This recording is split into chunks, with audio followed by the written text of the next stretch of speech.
Anyways, I just want to welcome everyone this evening to our Healing and Freeing's Sunday evening workshop. It's called Integrating Radical Spirituality with Traditional Christianity. And this will be an Ask Me Anything pertaining to the topic kind of affair. My name is Becky Grigsby, and I am the Director of Healing and Freeing. So if you have any questions, feel free to email me. I'll put my email in the chat. It's director@healingandfreeing.ca. And I'm here to answer anything. I can do my best to try and answer for you. But based on tonight's topic, we have 4 wonderful volunteers on our panel this evening, and they'll be sharing their story of where they've blended their traditional Christianity backgrounds and with where they're at currently with their spiritual practices. Our panelists are Audrey Cosway, Tina Heathers, David Snell, and Carrie Wood. I'll let them introduce themselves a little bit in more detail, but before we begin, I do wish to express our feelings about healing and freeing. We are an open community of love and support for seekers, dedicated to personal and spiritual exploration, and seeking to create experiences for all to explore their own healing and spirituality. We ask that you respect our rules of play, and we just have a couple rules. I think there's 6. First, you openly share your thoughts and perspectives. You accept that others will have different thoughts. You watch for your own internal resistance to ideas that are different than yours. You self-reflect on how your mind prefers your own opinion. You practice listening without judgment of right or wrong. And you have fun and help to create a supportive and accepting environment. All right. So if you're ready to play, we're ready to meet our panel, and let's have some conversations. So out of my 4 lovely panelists, is there anyone that was particularly interested in going first? Yeah, I know. I'm the teacher. I know how this works. You get voluntold. So, I don't know. Eeny, meeny, miny, pick. Tina, why don't we allow you to introduce yourself and share your background? Did it let me unmute? Okay. Very good, very good. Okay, so just checking the format, Becky. So we're each going to do a little introduction, then you're going to stop the recording so everybody can ask questions and dialogue and chat away? Absolutely, because one thing we find is that expressing yourself can be really difficult, and you don't necessarily want the whole world to hear what you want to share. And so to create that close community, we're going to do exactly that. The 4 panelists, thank you for Tina for bringing this up.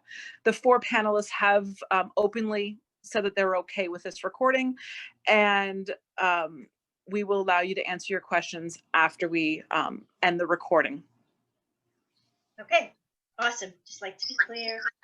Okay, so most of you know me, Tina Heathers. I was raised in the church and loved the church. I had a Stratford congregation that nurtured me and loved me and was community. So I highly value my traditional church upbringing. It gave me a faith in God, taught me that Jesus was my personal friend, and it gave me all the foundation I needed in a very loving and supportive way. As I got older and, of course, thrilled and actually surprisingly very interested in religion, I began to ask lots of questions. And then I began to hit some walls. Like, well, why do we pray for people? And some people don't get well and some people do. And then I got answers about, sometimes God just says no. Or, let's send it down the prayer chain. Let's get a visual of more and more people. And like, so if we get more people, we can actually sway God's opinion.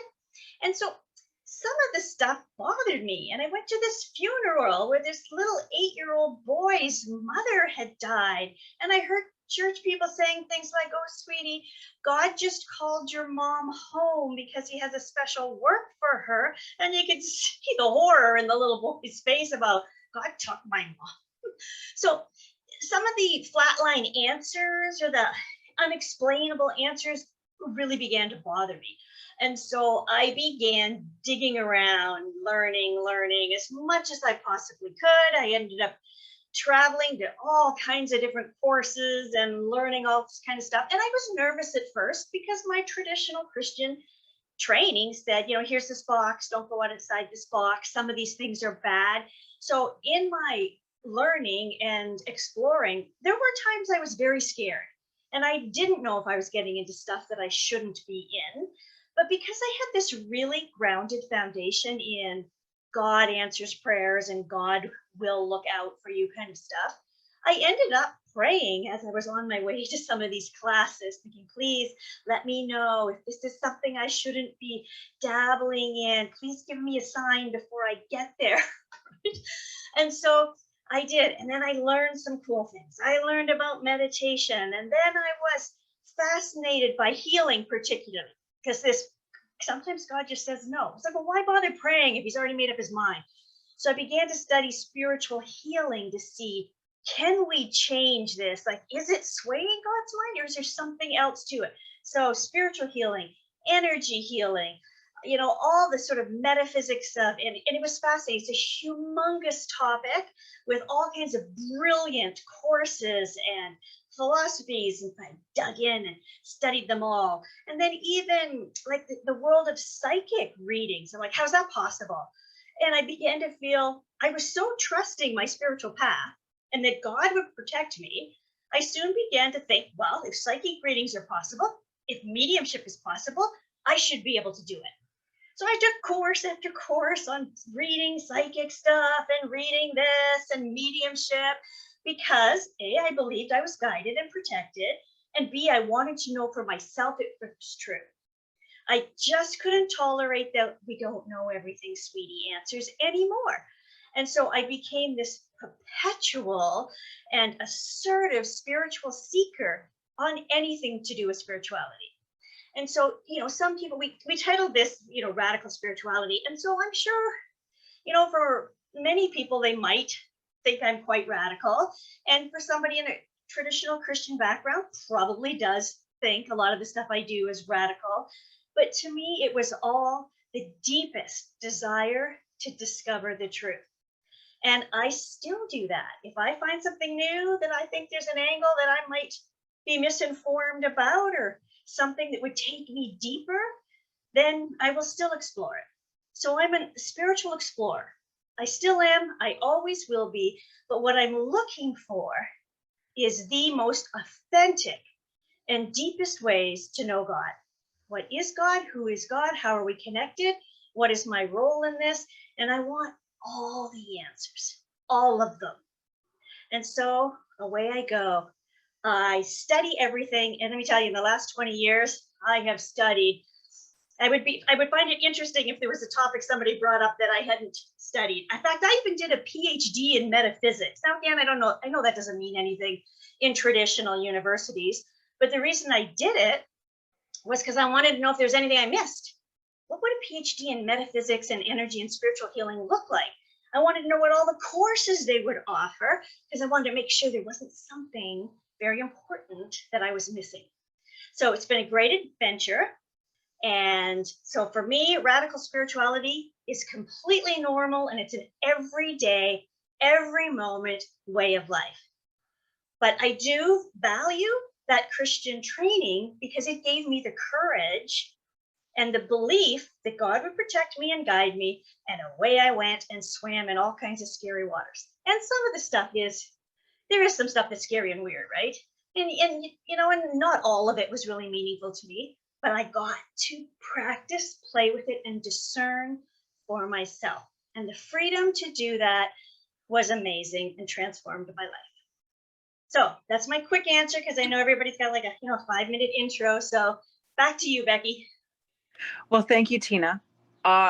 I mean, I've known you several years and I don't even think I knew any of that information. So I appreciate you being willing to share that with us. Um, all right. Who's up next? Audrey, would you like to take the floor?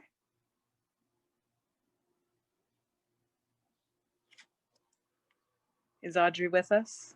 There we go. Hang on. There we go. Audrey? Yes. There we are. Would you like to share yours information with us? Your story?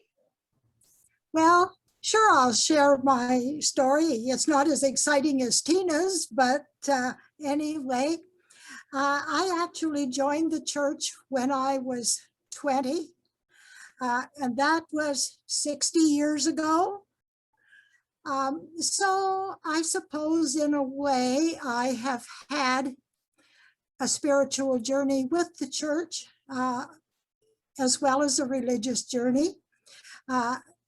It's been fantastic. I've appreciated all that I have gained from the church. And I've been in the past very active and shared in a variety of roles. And it's a very important part of my life. I'm at the point now where I live. I'm not active in any church congregation anymore.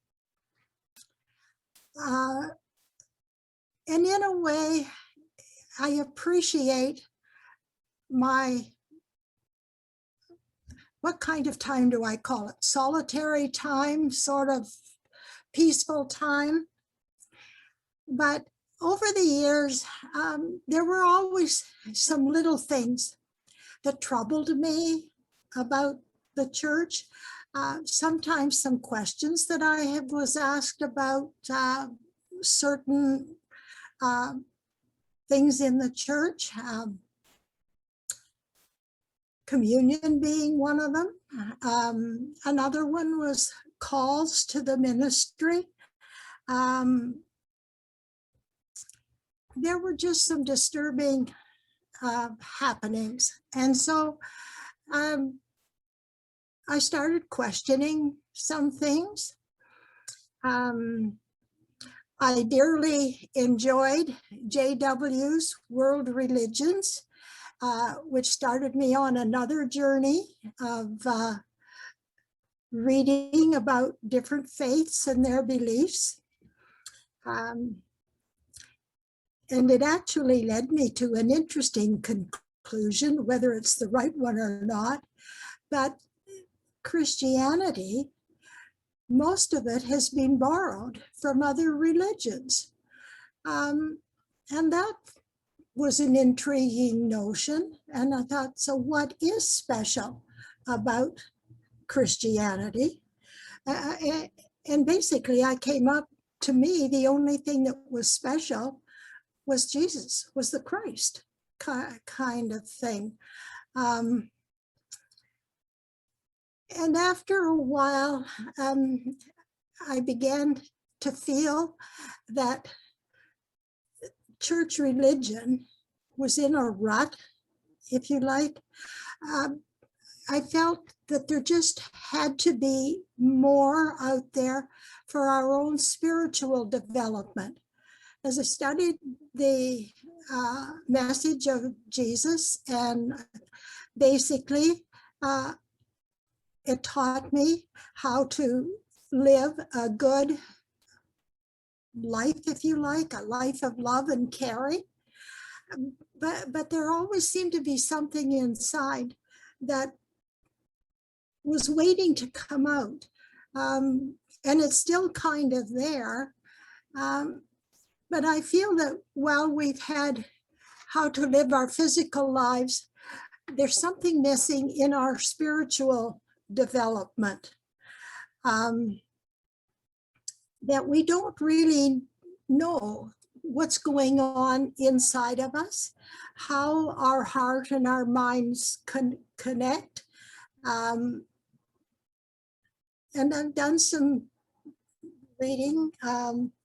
Actually, I've done a lot of reading, a couple of books that sort of prompted me to wonder more about internal happening. One was written by Greg Braden called The Spontaneous Healing of Belief. And it expanded my thinking and understanding in a lot of ways. And believe it or not, I've just read Joe Dispenza's book, Becoming Supernatural. And that's not a woo-woo book. And so basically, I'm still searching. I'm looking for more spiritual development. And I think maybe even we need to take a little bit better look at science. Quantum physics intrigues me. And therefore, science seems to be going in a spiritual way in my thinking. But we seem to be lagging religiously. And maybe it's because we're lagging spiritually. Some of the things that Tina mentioned, sort of being a medium. Well, there was a hymn in one of the old hymn books that said the Lord had more light and truth to share. And there's different spiritual gifts, and being a medium is one of those gifts, kind of thing. And meditation is part of it. But also, do we look enough at our dreams? Do we pay attention to them? There's intuition, there's discernment. There's many spiritual gifts that really are sort of put on the shelf, if you like, or they're sort of thought about, but they're not maybe given the attention they should be.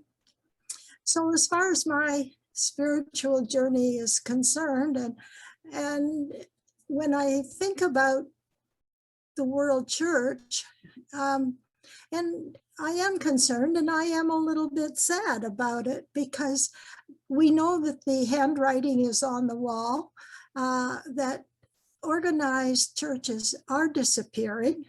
And you know what? I believe that God sees that handwriting on the wall too. And in a way, I'm excited to see what he has in mind for us for the future. Thank you.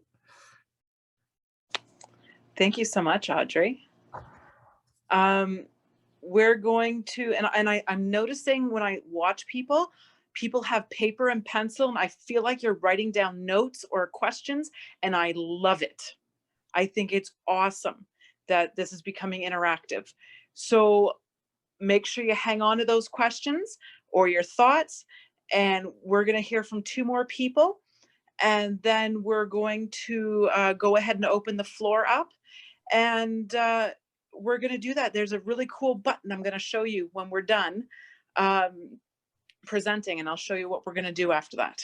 So thank you so much, ladies, so far. Dave, I'm going to turn this over to you now. Yes, Carrie, that means you're last.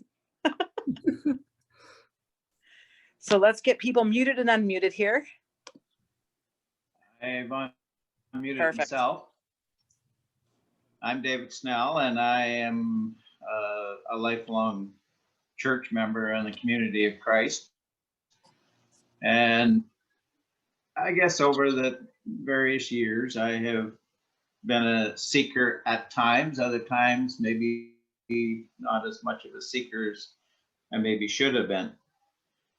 But I remember reading in the Doctrine and Covenants as a young person, where in section 29, it indicates in there that all things unto me, referring to God, are spiritual, and not at any time have I given you a law which was temporal.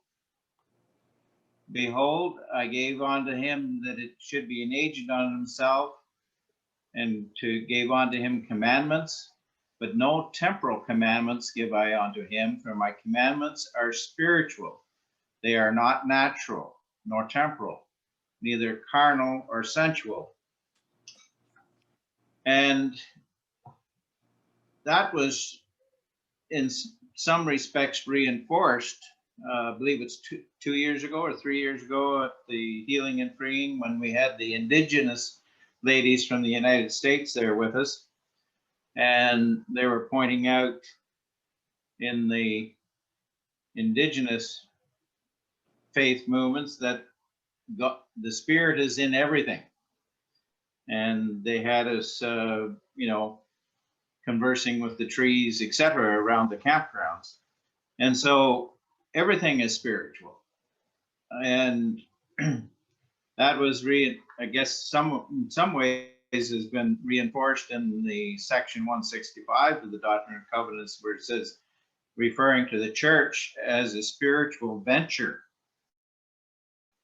boldly follow the initiatives into the heart of God's vision to the church and creation. And it is a spiritual venture. I feel I have been on a spiritual venture. I continue to be a minister in the community of Christ and to minister within that denomination. But at the same time, both Mary Lou and I have attended the Healing and Freeing reunion at Zion, Ontario for quite a number of years, and have benefited from the experience there. It was mentioned about the Encounter World Religions with JW.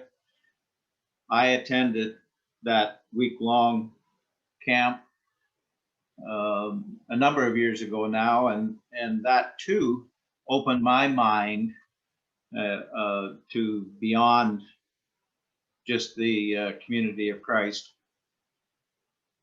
And the aspect that, as a youth, being told that it was the one and only true church bothered me, and so at the Encounter World Religions, I kind of put that to bed, because I saw within the other faith movements spiritual practices that can benefit us. And I'm quite pleased that the church has now a spiritual practice minister in charge of that and developing various spiritual practices for us. And I believe the church is moving in that direction. And as congregations, we are moving in that direction and adopting spiritual practices. I think for me, growing up in the church as a youth, prayer, testimony, and reading, studying scriptures were about the only spiritual practices that I was aware of. So there's many more that we share in now, and that's only benefiting not only the church, but the all people who are attending. So I'm not probably as radical as some, but on the other hand, I'm open to exploring and to understanding and discovering where the Spirit is leading and the means in which the church has the gift of laying on of hands and the sacrament of administration to bring healing into the lives of people, physically and spiritually. But at the same time, there are other energy healings that also I have benefited from, and Mary Lou has benefited from. And so I believe that all of that is based on what section 29 says everything is spiritual. And I remember reading in the scriptures, I think it's in Doctrine and Covenants as well, that if it is for the benefit and for good, it is of God. If it's not of a benefit to you and is not is harmful, then it's not. And so I guess I'll sort of leave things there for now. If there's any, if I get any questions, then I'll try and answer them. But that's where I am at the present time. Thank you so much. I felt myself resonating. And so I love what you had to say, David. We're going to move on to Carrie now. So Carrie, you're up, my dear. Thanks. Hi, everyone. It's a pleasure to be with you all. I feel like Tina and I's beginnings and even endings, our journey has been quite similar as far as having a wonderful, beautiful foundation of spirituality, both in my family and my church family, growing up in the CFC church. Yeah, forever grateful, and always is a huge pillar in my life. I too was one of those annoying kids always asking questions. I don't think I ever grew out of that from the age of 5. Why do we do this? Why is that? How does this work? Curiosity is, always propelling me forward constantly. And I've just always had this deep love of God and wanting to, and just this love that I always want to learn how to love better and do more of it. And if there's another way, again, much like what Tina said, as far as if there's something I'm missing out there, I'm like, oh, let me go look that up. And the internet's fantastic. I could only go to my encyclopedias at home, and with only 2 sets of those, my scope was limited. But learning was always huge, and I do think that is a gift of this church, is there is this communal understanding and push to constantly learn and grow. And I think that is huge in allowing us to adjust, adapt, those kinds of things, and in exploring other denominations and participating in other churches. That is not necessarily a driving force that is shared in many places. And so I really, really want to express gratitude for that in this particular denomination. My father was a 70 in the church, so 70s are very much evangelists, out to do church planting or to bring people to God. So that was a constant conversation, exploration, testimony sharing environment that I grew up in. And so I do feel that I was really lucky to have fostered not just curiosity, but belief that really a lot of things that we thought were impossible are totally possible. And to have those kinds of stories, I mean, God surprises you around every corner and brings situations and people in the most beautiful, just poetic ways. And then you observe, I know how my dad talks regularly. I know how different ministers in the church talk regularly. And when Spirit comes through, it always sounds way better. It's just to the point, and there's a difference that comes through, and just speaks very intimately to the heart of all people present. And how does that happen? And when I experienced that growing up, man, why wouldn't I want to do everything in my power to be able to carry that potential with me wherever I go? And so I think for me, something that my parents, tried to instill in us was the importance of listening to Spirit and practice listening to Spirit and exploring. And so when I would go to a Christian bookstore or bookstore, I was oftentimes, at least in my youth, looking more at the experiential side of spirituality. And so in my youth, firstly, I saw the shift and transition of women coming into the priesthood. And many of my friends and myself all thought, yeah, I thought they already were. I didn't even know that was a thing. So when there's all this upheaval, we were just completely perplexed, because as children, it was obvious, you know, that God used everybody. In the services, not in the services, up front, not up front. And then another transition that my family partook in was the onset of praise music, and at the time what was called contemporary Christian ministries, which was more of an evangelical exploration and explosion within the church with a smaller group of people.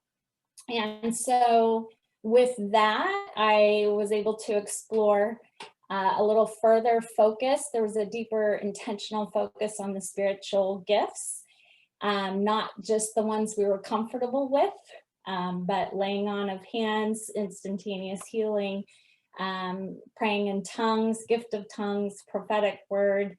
And even though in traditional churches, there were many testimonies I heard of and experiences of seeing that happen at a camp or a retreat, I was always like, why aren't we doing this every Sunday?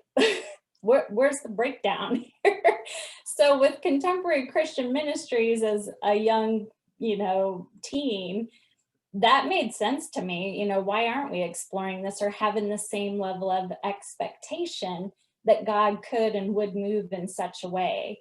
And so in our personal congregation in St. Louis, I realized the importance of expectation, that we expected and were open to God moving in that way. And it didn't mean every Sunday was like that, but we definitely had more frequent experiences with those types of expressions present. And so another thing that helped me with was, I did not own until only a few years ago that I was psychic and medium.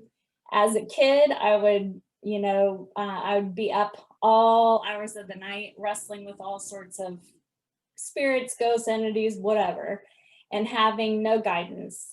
And at least the evangelical experience and exploration gave me a little taste of some of that, where I could at least say I saw someone who had passed on, not all the time, but if it was in the context of giving comfort, that seemed to be okay. Or if I saw angels, that was okay, but none of this other stuff. And occasionally I would dip and throw out something else I had seen. And when my parents didn't know what to do with that, it just was like, eh. So then eventually I find myself all the way over to maybe what you might deem the other extreme, which is the more new agey kind of stuff. And ironically, I learned through all of these shifts and changes that radical was anything outside of our current scope of experience. And even my dad taking me to a chiropractor in the 80s was deemed going to a witch doctor. So we see how I just observed that things like that were always deemed not acceptable. Give it 10, 20 years. All right, now it's regular medicine, right? And so I don't think everything's taken in that way, but that is how we grow and evolve as a species, certainly. And that always just seemed kind of evident to me, and not to be feared, But not that I also didn't go to Reiki training an hour away, praying the whole way up. Okay, if this isn't of you, Lord, I'll ask for my money back and head out. Like, so always asking for guidance and truth. And essentially what I found was at all of these different places and points in my life, the door or windows would open to an experience that was uncomfortable and that I didn't always adopt immediately. But more often than not, I found that I was sitting in a room or in a teepee or in, ceremony of some kind, and felt the same kind of presence of love and support, and that something we can't put our fingers or give voice to, that unexpressed beauty that is spirit. And so to me, that's been my guide. If even in my uncomfortability, there's also still this presence of that, then let me sit and wrestle with that a little bit longer and reflect and explore further, ask more questions. So radical, yeah, I think one of the things that summates that for me is when I was going to be ordained as an elder in this church, my dad pulled me aside and he said, "Something I need to tell you." And I'm thinking, oh gosh, is there like some secret handshake we didn't know about? Like, what's coming? And he said, "I just want you to know that there will be times you will administer to someone or pray over someone, and God will have you speak to them things you don't even believe in yet." And that stuck with me. And that, I think, is that cusp of radical, that God's voice could speak through me, something that my consciousness, my heart doesn't buy into yet. And sure enough, that's happened many times where I'm like, do I believe this? And even though I wanted to hold back and not say it, the spirit is gently and but firmly saying, say this, share this.